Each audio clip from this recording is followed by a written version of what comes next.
Omagyanatimirandhasya Gyananjana Shalakaya Chakshur Nilitam Yena Tasmai Shri Gurave Namaha. A rather unusual pastime of Srila Prabhupada. Taking bath. Well, that's a very common, normal thing, at least for people in India and many other parts of Asia to do. In Thailand, Malaysia, people take bath daily. It's a normal thing to do. In this part of the world, to take bath daily is not a very common thing to do. But this was an unusual one. Srila Prabhupada was transiting in Bangkok airport, Bangkok in Thailand. He had several hours stopover, so he decided to take a bath. And there wasn't any facility to take baths. Some time ago I was transiting at Heathrow, and there's no facility to take bath, and unless you pay like £25 or something to go in there. In the fancy waiting room, but no. So Prabhupada went into the toilet. It's called a bathroom, but there's no bath. And there was a small sink. So Srila Prabhupada turned on the tap, removed his clothes, put on a gamcha, and with a small cup he took water from the tap and poured it over quite happily, making puddles on the floor. Then Shrutakirti Prabhu, who was with him, gave him a towel, fresh clothes. And then the toilet attendant came, and he wasn't very happy because he'd have to clean it up. Actually, he should have been happy to have the opportunity to serve the great Paramahamsa, but he wasn't, and he was speaking loudly to Prabhupada and the assistant in Thai, which neither of them understood, and Prabhupada just laughed. Prabhupada said, I had to bathe, I was feeling tired. So Srila Prabhupada, Shrutakirti Prabhu commented that Srila Prabhupada would do something, or could do something very unusual, and he just do it as if it was completely normal. Now, that's not a particularly transcendental facet of Srila Prabhupada's personality, but because he is who he is, we are charmed to hear about it. On the other hand, Srila Prabhupada could do something very normal, and yet it would strike others as being something very special. In fact, everything that Srila Prabhupada did was very special, even if he picked his nose, which he sometimes did. Or just walking, but it's not just in the case of Srila Prabhupada, because everything he did was imbued with concentrated Krishna consciousness. So everything about him is very special. One ordinary thing, drinking water. Now, commonly in India, people drink water without touching it, without touching the cup to the lips. A devotee who hadn't seen this before was astonished, because he described, it was amazing because I had never seen anything done with such precision. It was a small thing, a tiny gesture, but there was something unique about it. I realized that anyone who could drink a glass of anyone who could drink a glass of water like that was not an ordinary person.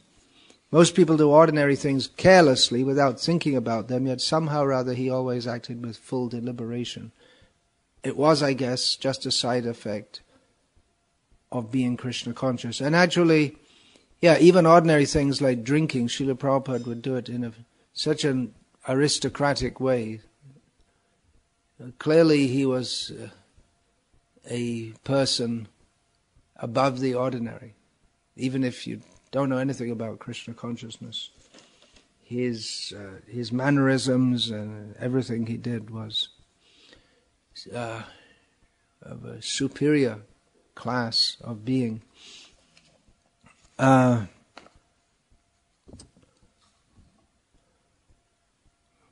We may have heard of Srila Prabhupada's anger. Shrutakirti Prabhu said at least once, I know he said it once, but probably he said it more than once, that Srila Prabhupada could get very angry, and it wasn't fun. It was heavy. It was Shrutakirti and other surrendered servants would take it, but it wasn't that they were going to reject. There was no question in their mind of rejecting Srila Prabhupada or any such thing, but at the same time it was shaking, shattering, shocking. But then Shrutakirti Prabhu, after explaining this, I'm paraphrasing it, said that now that Prabhupada's gone, I'd do anything to be back in that situation where I could be chastised by Prabhupada. Says even the most difficult experience with Srila Prabhupada is better than even the best experience in the material world without Prabhupada. That's the import of this. One incident. A boy, Srila Prabhupada would call his young men disciples boys. They may be 24, 25 years old. That was quite old at the time. When I joined, Hare Krishna. If you need to sleep, please do it somewhere else. If you'd like to hear the class, I suggest that you stand up or at least don't lean against the wall.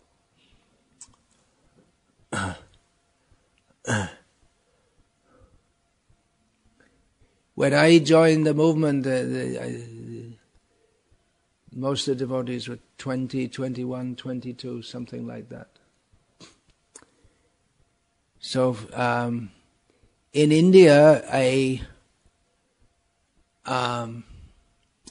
someone may be a man, what we would call a man or a young man, but they'd call a boy until they're married. That follows because in Sanskrit the name Kumar goes with someone till they're married. Actually, they're supposed to be married much younger. So a boy, as Srila Prabhupada would call him, he was assigned to guard Srila Prabhupada's door.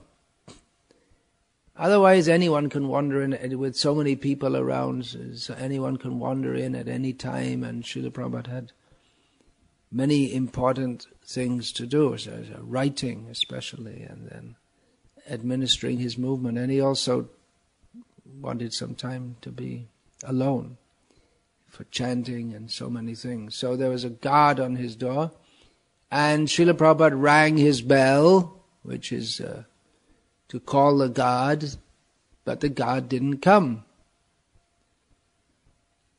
Later when he came, Prabhupada severely chastised that boy for several minutes and until he was actually physically shaking. Srila Prabhupada is very heavy in that regard. There was another devotee present when Srila Prabhupada chastised him for this. And then Srila Prabhupada dismissed the errant, supposed to be God. And then Srila Prabhupada went on with his conversation with the other devotee. He'd been having a conversation, then the God turned up. Prabhupada chastised him severely, and then he left, and then Prabhupada went on with his conversation with the other devotee, as if nothing had happened. In just a completely normal and calm mood.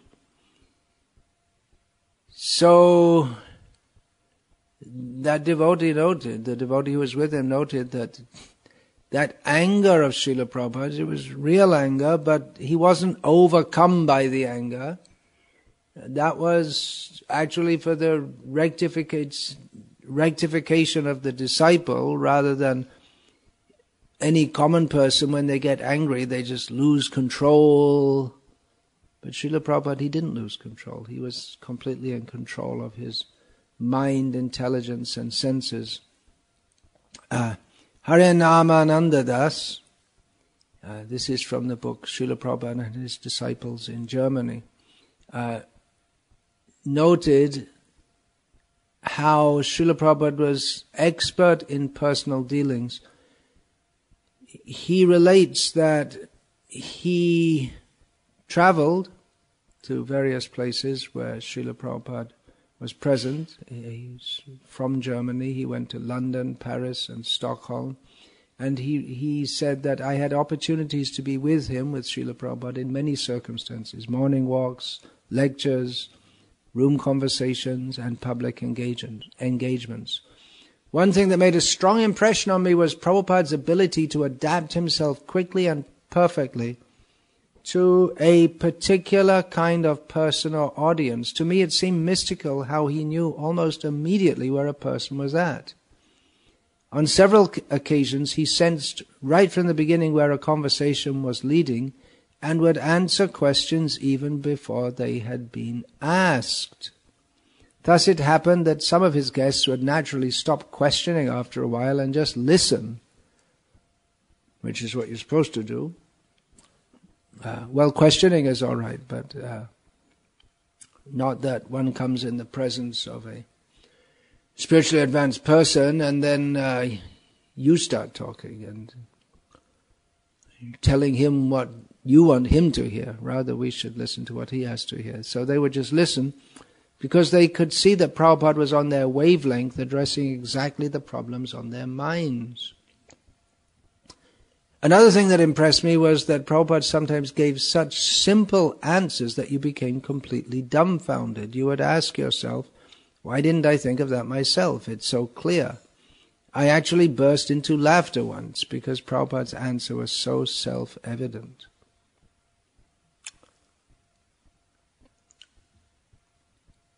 Just to give one example of that, a devotee asked, why is Maya so strong? And Srila Prabhupada immediately answered, because your determination is not strong. So back to, Srila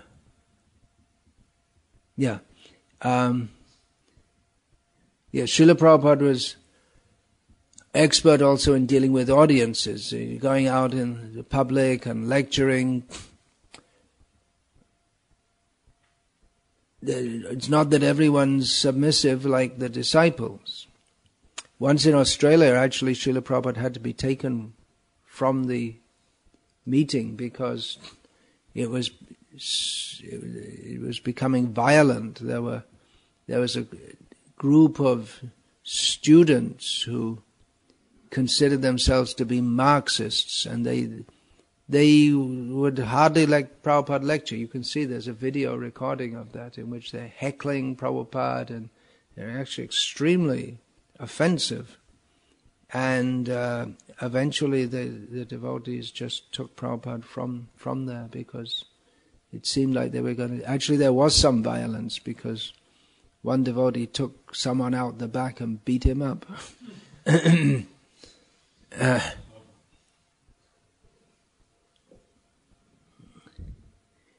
In France, also in Paris, there was heckling from students. It was a very turbulent time. In 1968, it seemed there was going to be another French Revolution because the students, they put a stranglehold on Paris for several days. It was like they were taking over. So there's a revolutionary spirit. And at a public meeting, devotees had set up a Vyasa-san, and the students were very upset with that because they had this idea, why should he sit on a high seat and we're on a low seat? What rascals. What ignorant fools. They should be so happy to sit at the lotus feet of Srila Prabhupada. They wanted him to come down to their level. They thought he was on the same level. See, no culture whatever culture they have, just the opposite of any human culture, and they think this is advanced. So there were some times where I can think of those two occasions where the public were openly hostile. Of course, it may not have been everyone. Often in such situations, a few people cause enough disturbance to upset the whole program. In a program in a public park in Amsterdam, there were hippies, and some of them, and many of them were naked, most of them were intoxicated. And Srila Prabhupada, he didn't give any lecture, he just had kirtan. He said, these people, there's no use to lecture to them at all. Someone came up onto the stage, they started to come up on the stage as if to attack the devotees. And then Chakravarti, who's the Tamil president at Schloss Rettershov, which you've heard about from Bhakti, he just tackled that person and threw him on the ground right in front of everyone. And afterwards, Prabhupada chastised Chakravarti. He said, you shouldn't have done that. They could have caused a riot. Because the people there were already hostile. Why? Just because they're just in such low consciousness. There's no reason for them to be hostile. It wasn't that the devotees were going around and whipping them or any such thing. But actually that man came around the next day to the temple. He was very impressed, actually, how the devotees had been so decisive, and he actually took up devotional service for some time. We often see that. I mean, I'm not recommending that we all learn karate or any such thing, although there's no harm if some devotees do. But we often see that. Then devotees go on Harinam and people think we're just a bunch of sissies, and then they attack us, and then there are always one or two devotees who are just waiting for that opportunity when someone will attack us so that they can show they can show their skills and let out their pent-up violent feelings. In Berry Place Temple, being in such a location, it's quite common that people would come in drunk, violent, or just in other ways be obnoxious. And there was a devotee there, Yashoda Dulal. He was a pujari. He was also expert with nunchakas. You know what that is? There's one piece of wood, a chain, and another piece of wood. So, what's that called? I think it's nunchaka. Yeah, I think it sounds like a Japanese word. So he would just relish the opportunity whenever any obnoxious person would come in, and he could show that we can be more obnoxious. But actually, many people in this might is right culture, they actually appreciate that. They think, oh, okay, very good. Anyway, getting back to the topic, Srila Prabhupada is expert in dealing with audiences. He would give the opportunity to ask questions. In Glasgow, famously, one man stood up. Glasgow, I don't know about now, probably still, but at that time, it was the most violent city in Britain, and proud of it, at least in Great Britain. Belfast, when was it? 1968? The Troubles began? Something like that. So, but Glasgow, a very violent city. I had some experience before I joined the movement there. And after a lecture, Srila Prabhupada took questions, and one man stood up and said, I am God. And Srila Prabhupada immediately responded, you are not God, you are dog. Now, that kind of response, you don't know how the audience would react. They might get all upset and start becoming riotous, but actually they all stood up and cheered Prabhupada. Tribhuvana said it was like the home team had scored a goal or something like that.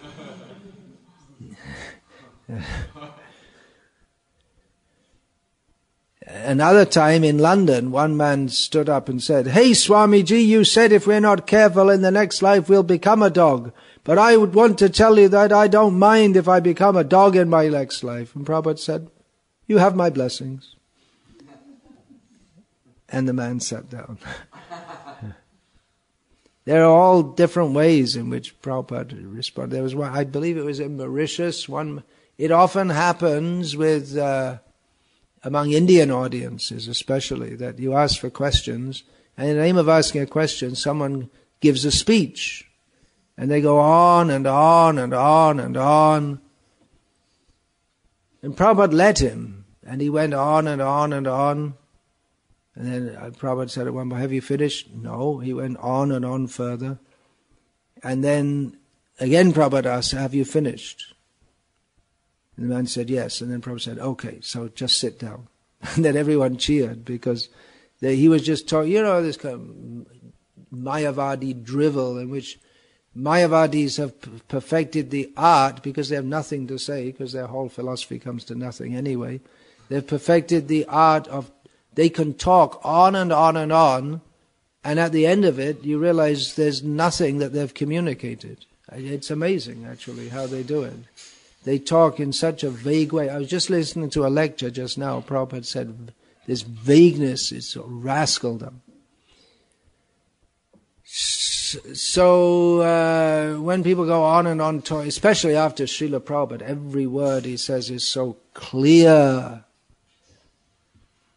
And people are getting upset, restless, because the man was going. And Prabhupada just said, "All right, now sit down." So in this way he defeated him, because there's nothing really to answer, because he didn't really say anything.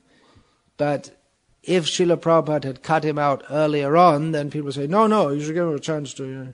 They would think that Prabhupada was being unnecessarily impatient. But the man, by allowing him to go on and on speaking, Srila Prabhupada let the man reveal to everyone what an idiot he was, without Prabhupada having to directly tell him.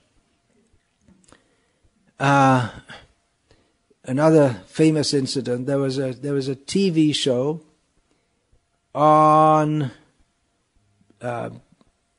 British TV, I believe it was ITV, called Late Night Lineup.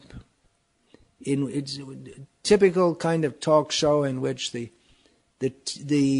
interviewer talks very quickly, and then the person is supposed to respond, and then the host is very snappy and tries to catch them out and this and that, and make the person who comes on appear like a fool.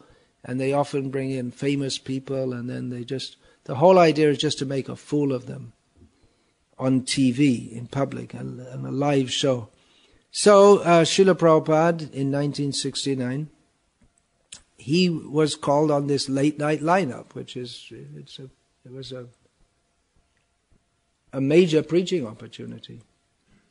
So the interviewer, he started off saying, "Do you have a concept of hell in your religion?" And presumably he was ready to take Srila Prabhupada to task, that, well, if you say there's hell, how can you say there's God? And Prabhupada responded, "Yes, London is hell." And the man, he was caught at his own game. He didn't know what to say. He was just absolutely not expecting that. Here's this Indian, one of our slaves. He's come to our country, and he should be very grateful to be in this glorious country. And so we've brought him here, and he wants to speak something about religion. Ha ha ha! We'll show him. Ha ha ha ha! And Prabhupada, in the first line, he just completely bewildered the man, which had never happened to him before. And then Prabhupada said, "Yes, of course, it's a very great credit to the English people that you developed such a great civilization in such a horrible place." He just completely finished him off.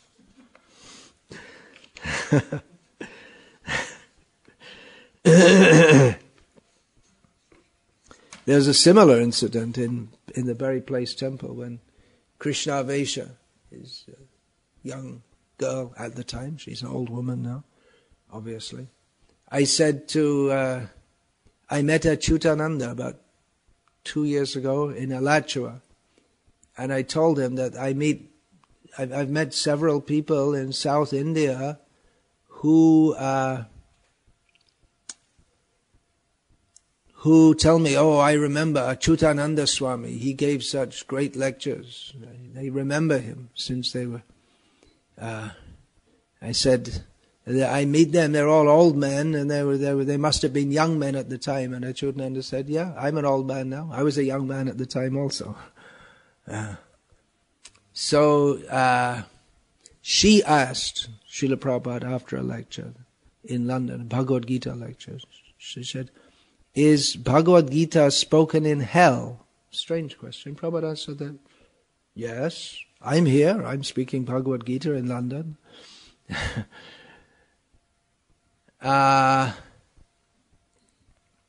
Once, when one young couple, they joined the movement, and they were initiated just 2 weeks after they met Prabhupada, and he married them at the same time. That was often Srila Prabhupada's policy, that if it was unusual that married people would join, but it was not uncommon that young unmarried couples would join, and Prabhupada in the early days would get them married. The girl's father was from Texas, which has a reputation of being a very macho kind of place. And when he heard that his daughter had joined some Indian cult, and that she was going to get she was initiated, and then 2 weeks after that they got married. So now she had an Indian name, and she was going to get married not in a church, but in some heathen ceremony. So he came to the wedding, and in front of so many people, he confronted Prabhupada, saying, "Well, my daughter got an Indian name. What is all this?" And then Prabhupada looked at the father, and he looked at an Indian guest who was there, and smiling said, "Oh, you don't like Indians?"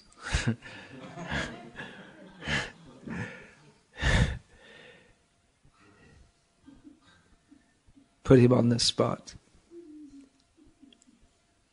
And then Prabhupada said, if you love her, you will like what she likes. So your daughter is happy, so why do you object? And he charmed the father, who ended up staying and taking prasad. Prabhupada was expert.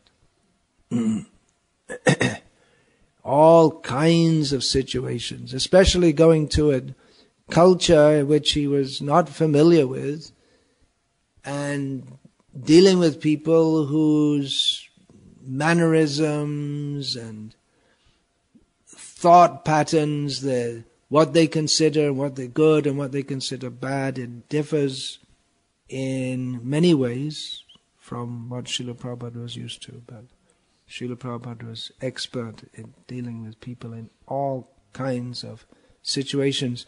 No one was able to stump him. That means to ask some question which he can't answer, or he becomes confused, although many tried.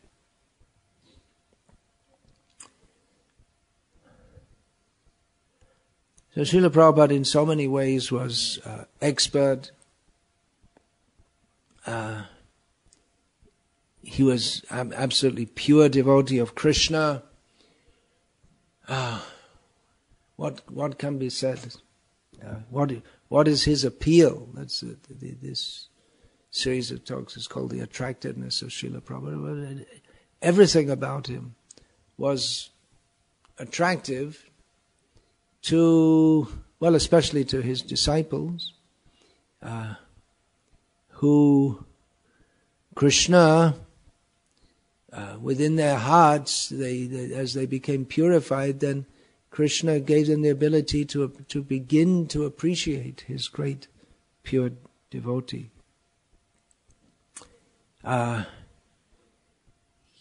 He appeared to be old. Definitely he was not a young man, but he worked long. He was clearly working.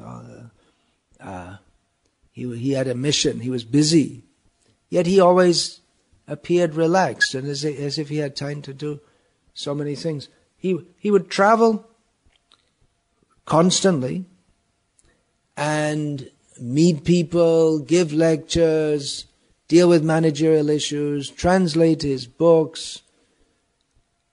And yet his disciples said, and then when you were with him, he didn't feel like he was all tensed up or anything. He was quite relaxed, and he had massage for several hours every day on doctor's advice. He said that my medicine, my diet, and massage, these three things, keep my body healthy. Hardly he seemed to get tired. He would just go on and on.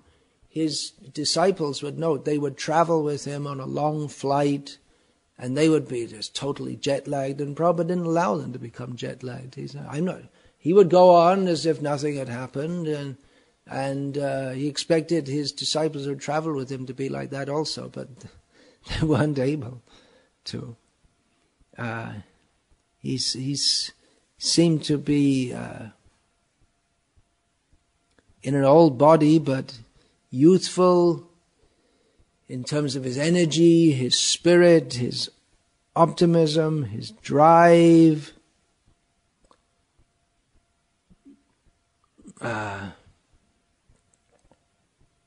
His speaking was so simple, yet clear, piercing through all the coverings of the false ego and speaking directly to the soul, soul to soul. I call this, we've heard of heart-to-heart resuscitation. So this is soul-to-soul resuscitation. Here's a quotation from Tamal Krishna Goswami about Srila Prabhupada, how he came to Krishna consciousness. He writes, analyzing my own life, I could see that only by the impelling force of Srila Prabhupada's pure desire had I been induced to take to Krishna consciousness. True, I had been materially frustrated, such frustration being a suitable precondition for spiritual life. But it was Prabhupada out of his causeless mercy who had picked me up even though I was at first unwilling. Now it wasn't just digressing or interrupting here what Tamal Krishna Maharaj wrote, that it wasn't that Tamal Krishna first of all met Srila Prabhupada, he met his disciples first. And most of Srila Prabhupada's disciples, in coming to Krishna consciousness, they met disciples of Srila Prabhupada before they met Srila Prabhupada. But Tamal Krishna Maharaj is saying here that it was Prabhupada's pure desire that was behind all of this. He writes, it was by his order, Srila Prabhupada's order, that the devotees had chanted in Tompkins Square Park the day I first met them. It was by his mercy that he had visited Morning Star Ranch, a visit that had left the people there chanting Hare Krishna. This Morning Star Ranch was a place where many hippie types lived, and before Tamal Krishna Maharaj had come there, Srila Prabhupada had visited there and induced everyone to chant Hare Krishna, which they went on doing even after Prabhupada left. They did that on a regular basis, and so when Tamal Krishna Maharaj, at that time not known by that name, when he went to live there for some time, then he also joined in the regular kirtans of the Hare Krishna mantra. Then he continues, Tamal Krishna Maharaj, it was because of his recording of the Maha Mantra, which I had sung along with because of his disciples' invitation, that I had come to the San Francisco temple And ultimately it was his personal presence which had finally made me surrender. Another facet of Srila Prabhupada's monumental personality and contributions, that many devotees, they recount that when Prabhupada was speaking in his lecture, they felt that he was speaking to them personally and directly, which in a way he was. One devotee recalls, when Prabhupada gave a lecture, his eyes would wander over the audience while he explained Krishna consciousness. You felt that he was preaching directly to you. Another devotee comments on a similar feeling. Many have testified that they found Prabhupada looked at them and spoke especially to them in his lecture, even though they knew he was speaking to everyone else as well. Hare Krishna. So, I'll finish there for today, to be continued. Hare Krishna. Srila Prabhupada ki jai.